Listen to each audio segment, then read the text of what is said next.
Hello and welcome. You're watching MF Corner. I'm Sumaira Apti. Well, today we thought it'll be a good idea to answer some of the viewer queries we have received over the last few weeks because we haven't, addressed many of those queries for a while. So let's invite Shweta Rajani, Senior Vice President and Head of Mutual Funds at Anand Rathi Wealth, and Rushabh Desai, founder of Rupee with Rushabh, to answer all the queries that have come in. So good afternoon to both of you. Shweta and Rushabh, and thanks very much for joining in. The first query today comes in from Amit Gandhi, who has written to us inquiring about an NRI holding mutual fund units. Now, he wants to know whether an NRI can transfer these units to an Indian resident. If not, can they be sold? How so? What is the tax treatment? And which is the best solution for him to opt for? Shweta? Sure. Thanks, Mera. So the answer to this question is yes, an NRI can transfer his units to a resident Indian, provided these units are in a demat form. Then through the depository route or the exchange route, he can transfer it to a resident. But if it is in non-demat, then he cannot transfer it. Likewise, if he wants to sell it, he can use the exchange platform to sell it. But here, it depends from one AMC to another AMC because certain AMCs do not take an online application for redemption of units by an NRI. So in that case, he'll have to fill in a physical redemption application form and then sell it. Okay. The next viewer is actually on the line with us. We're connected with Mr. N. Saktivel. Hi, Mr. Saktivel. Good afternoon. How can we help you? Good afternoon, madam. I have invested in November month. There is one correction. FIA continuously selling. So we are invested in November month in mutual funds and equity market. Again, this December month also, FIA most of the FIA selling continuously selling. So whether in this scenario we'll invest, it is right time to invest it. Okay. So you want to know? Or we'll wait for one more month. Okay, and you have a query on ESG as well, I believe? Yeah, we have also invested in ESG fund like Aditya Birla and Kotak ESG fund. And how we'll know these how many companies is lying in ESG in India? Okay, understood. Okay, so Mr. Saktivel's two queries. One, of course, is echoing the views or a question which pretty much every investor has on their mind, Shweta, which is that can I make fresh investments now? The other is, not just which is the best ESG fund to invest in. Contrary to that, Mr. Saktivel wants to understand the constituents of these funds. Sure. Saktivel sir, I'll first answer the first question you raised on the market. You highlighted that FIIs have been selling in November as well as December, so is it a good time to invest in equities? You're right that October, November, December, we've seen an outflow by FIIs of, to the extent of around 31,000 odd crores. But this is on the back of strong inflows from FIIs over the last 1.5 years. Plus, there's been news around increase in the interest rates that led to some FII outflow. However, FIIs, after the outflow, also still own 43% of the free float of Nifty 500. Secondly, the outflow by FIIs to a certain extent has been balanced out by strong inflows from your domestic institutions and retail. To just give you numbers here, the retail investments in the form of just SIPs and mutual funds have gone up from 8,000 crores a few months back to 11,000 crores in the month of November. So that's, providing support to the market. Now, for certain fundamental factors that impact equity, let's look at each of these. So, one, interest rates are on the lower side, and that's likely to continue to be on the lower side. The reason I say that is inflation at around 4.5% is within RBI's comfort zone. Liquidity globally continues to be in surplus, even though Fed has started talking about, have started tapering, but liquidity is likely to be in surplus for some more time. And RBI has maintained its stance that it's going to continue with an accommodative stance. Second, If you look at the corporate profitability for, let's say, Nifty 50 companies, the profitability is expected to grow above the long-term average of 11%. So for this financial year 21-22, Nifty 50 companies are expected to have profit growth in the range of around 30 to 34%. And for next year, the estimates are talking about 15%. So an above average earnings growth rate again is positive for equity markets. Third, if you see the economic growth, the real GDP for India has hovered around 5.7, 5.8% average. We're talking about a 9.5% growth rate in GDP this year and 8.5% next year. These are IMF and RBI projections.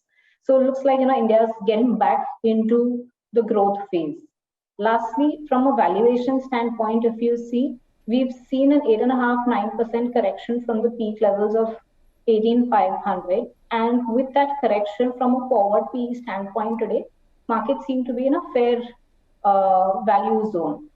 So I would say all of these are favoring investments in equity from a medium to long term standpoint. So if you have money that has to be deployed in equities, this is a good time to go ahead with a medium to long term holding perspective. Yes, there can be short periods of correction, but what we've seen in past is that in the few months, since fundamental factors are intact, the markets could rebound on its own. So if you're a long-term investor, go ahead, good time to invest.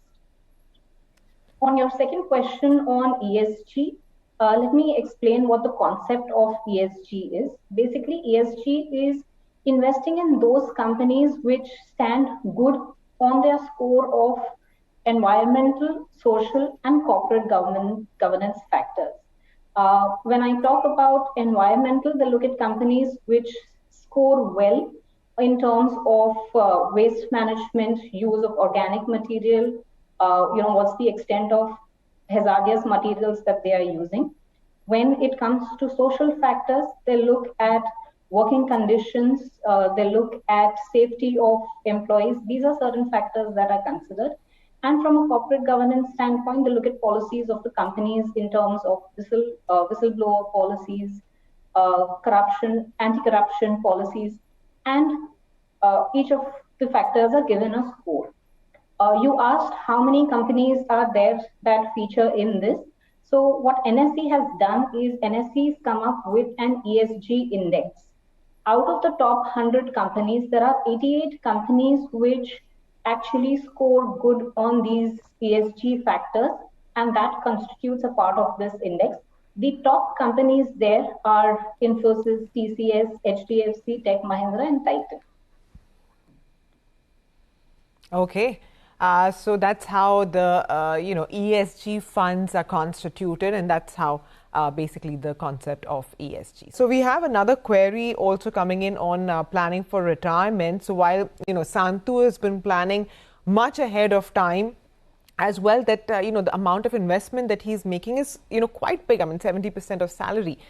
On the other hand, this next query, which is coming from Rajiv Makin, who says that he will retire after 7 years and now wants to know where he can invest his earmark sum of 20,000 rupees a month. Shweta, by any stretch of imagination, could this be enough? I mean, unless, of course, assuming that he already has some other investments ongoing, and whether or not it's going to be enough, where should he put this money to use? So if sir is looking at investing 20,000 a month, assuming a growth rate of 12%, he could end up with an investment value of, let's say closer to 17 lakhs and a growth value or a maturity value, assuming a 12% interest rate of return, to 26 lakhs. So 26 lakhs as a retirement corpus would not be sufficient. So either he needs to step up his investment if this is the only investment he's making, but if he has other investments, then this is where the value is going to be 26. However, I would say that whenever you're doing your retirement planning, what is most important is you set your objective. Like Sumaira, decide what is the corpus that you would need for your retirement, and when you are planning that retirement corpus, do take into account the inflation aspect. Second important thing is to get to that retirement purpose, what is the rate of return you would need to achieve on your monthly investments needs to be taken care of. Like I said, if you are assuming a 12% rate of return is your objective, the next thing you need to do, which is the third step, is decide what your asset allocation should be that will help you get your 12% rate of return and in turn the monetary value. And when you are deciding this asset allocation, have an holistic approach, which means look at your entire wealth together. So if you're looking at debt, look at your debt mutual funds, look at your EPF, PPF, all of that. Likewise, when you're looking at equity, look at your equity mutual funds, any other equity that you may have. In your case, since you have a 7-year holding period, I would say anywhere between 70 to 80% is what you can have as your equity allocation and 20% as your debt allocation. The 20% debt will help you bring in stability as well as help you sail through short-term volatility that could come because of the equity exposure. Certain schemes that you can consider here for the debt allocation, you can look at HDFC Medium Duration Fund. On the equity side, I would say 4 funds that you can consider: Kotak Equity Opportunities, Mirai Asset Large Cap Fund, SBI Focus Equity Fund, and Canara Flexi Cap Fund. These 4 funds are, slightly different in their investment style, but have a proven track record of consistent performance and are managed by well-rated fund managers.